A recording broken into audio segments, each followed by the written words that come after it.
Hello everyone and welcome back to the Beatles Forever. I'm still doing videos on Mal Evans, but I thought once a week I would like to start doing videos on certain topics regarding the Beatles or something that happened to them around the date of the week I'll be posting the videos. A year ago I did a video on George Harrison and his home at Friar Park. It seemed to attract a lot of viewers, so I thought I could see what else I could find out about this wonderful property. Let's get started. When George Harrison purchased Friar Park in 1970, it was in bad shape, and that was according to Country Living. His sister-in-law, Irene, exclaimed, "My God, what's he done? Look at it." As for the garden, she later observed, "You didn't go for a walk without a machete in your hand to cut your way through." Few properties can have had so many advantages and disadvantages as this house on a hill above the Henley-on-the-Thames in Oxfordshire. On the plus side, the former Beatle had found an estate of 30 acres, close to the town but completely protected from it. It was a place of privacy where he could concentrate on his career as a solo musician, and the first thing he did was to build himself a recording studio. On the minus side was crazy Gothic monster of a house surrounded by a jungle of tree seedlings and brambles and an abandoned walled garden thick with glass from all the collapsed greenhouses. The house, which captivated and amused Harrison, would require years to repair. The garden needed complete remaking. George was 27 at the time. He had always enjoyed gardening. When he was a boy, he planted and picked his own flowers. He was particularly interested in trees and shrubs, visiting the Hillier Arboretum in Hampshire and the gardens of Cornwall. When a local nurseryman, Conrad Ingers, remembered that business was a little slow, soft-hearted Harrison bought one plant of every one of his trees and shrubs. Some years later, in the 1980s, an expert on maples offered him 800 plants, almost all different, and he had no hesitation in buying them. 40 years on, all those purchases made a major contribution to the gorgeous landscapes at Friar Park today. The gardens at Friar Park were extensive, containing water features designed by Henry Ernest Milner, English civil engineer for Crisp, who was a previous owner. The majority of the gardens, unfortunately, do not exist and are no longer part of the estate due to overgrown mature trees, or was repurposed for other causes. George restored only a few of the remaining gardens, such as Alpine Garden, Dutch Knot Garden, and Japanese Garden, and took care of them profusely. Gardening offered relief from life stresses, and he worked long hours in the garden himself.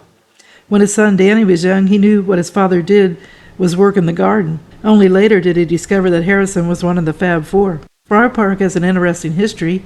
The original house was built in the 1870s and then enlarged in the 1890s. Harrison's own description was spot on. Victorian Gothic revival mixed with a French chateau. Really incredible. The same is true of the gardens, which were laid out by a rich and eccentric lawyer, Sir Frank Crisp, between 1889 and his death 30 years later. Crisp creations included a vast alpine rock garden that covered 4 acres, topped by a scale model of the Matterhorn, caves, grottos, and underground passages populated by a multitude of garden gnomes. Country Life was impressed and over the years published several laudatory articles about the garden.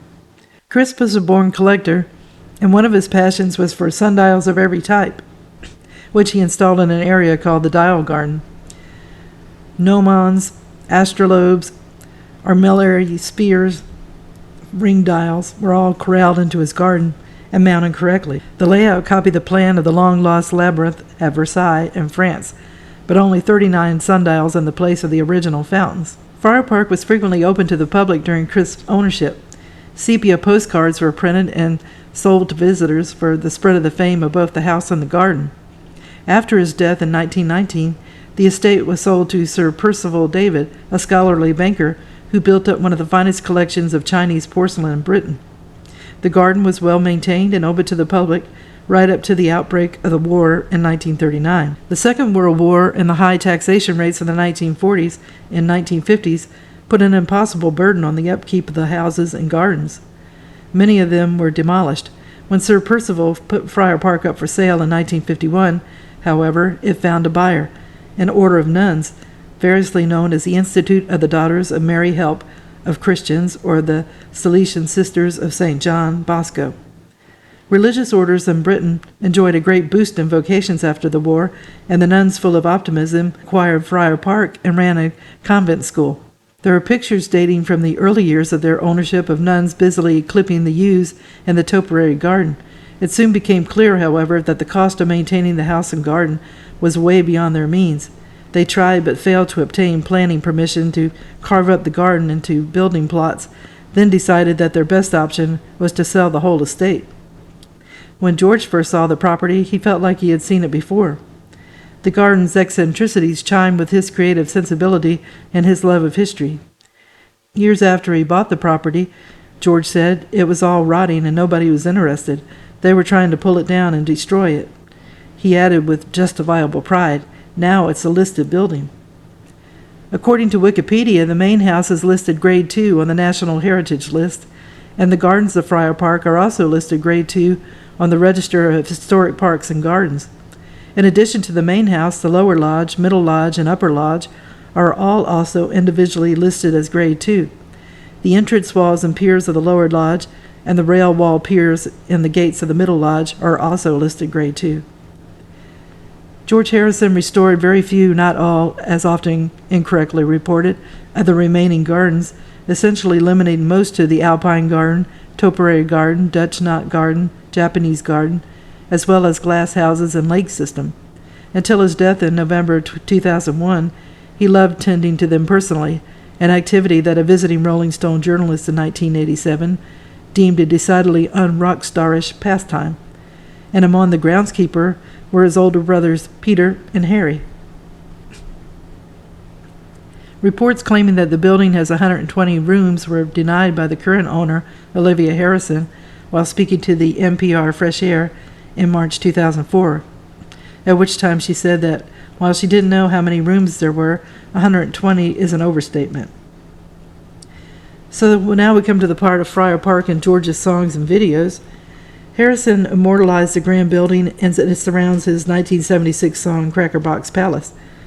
Contrary to popular belief, George Harrison never referred to his estate as Cracker Box Palace. Instead, Cracker Box Palace was the nickname for the California home of comedian Lord Buckley, which was the actual inspiration for the song and its title. This rumor began as a consequence of George Harrison filming a promotional film, Cracker Box Palace, at the estate for the sake of convenience.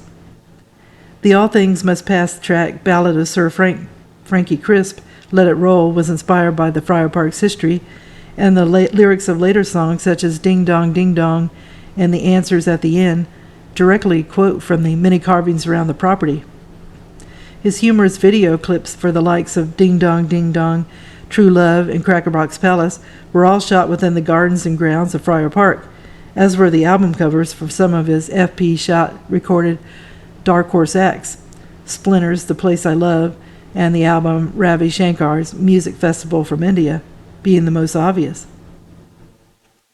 So then we come to George's recording studio. Edward Veal from Hertfordshire was a regular at the Savile Row studios as the band recorded songs such as Get Back and Let It Be. Often he would be called from his offices down the road to make repairs to the Beatles' basement studio. Mr. Veal would build studios for 3 Beatles, but Lennon's was the first. In 1972, Mr. Veal began work on George Harrison's home studio in Friar Park and continued to work with him until his death in 2001. He had a great understanding of the technical aspects and had very clear ideas of what he wanted from a studio, Veal said. Harrison chose part of his Friar Park home for the studio, and he and Mr. Veal ended up taking a trip to New York to find some stained glass windows for the new facility. I got on with him very well. If I was visiting George, the first thing he would do was go and put the kettle on. He had no airs and graces. The studio was often visited by other artists, including Harrison's Traveling Wilburys bandmates like Bob Dylan and Roy Orbison.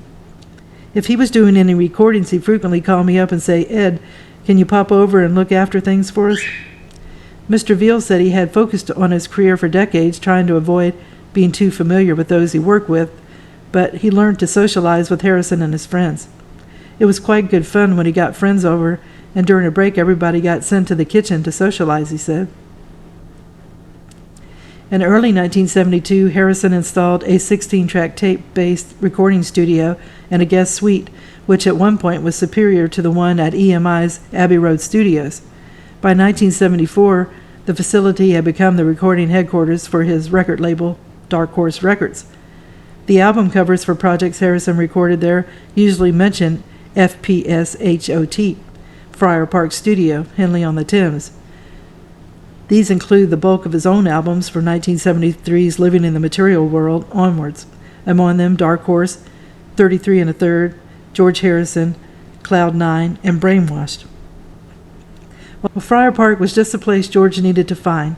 He had lived in other places, but he wanted a place that was away from fans and where he could be in peace around trees and nature. His wife Patty saw the listing in a newspaper and went to see it, and then she showed it to George. And George felt like he had seen it before, and the rest was history. He had his heaven on earth with this glorious property, and Frank Crisp would be happy to know the place found a kindred spirit in George. I hope everybody enjoyed the video, and if you did, if you could give it a thumbs up, it would really help the channel out. And I wish everyone a good day, and tune in again soon for another episode of The Beatles Forever. Thank you. Bye.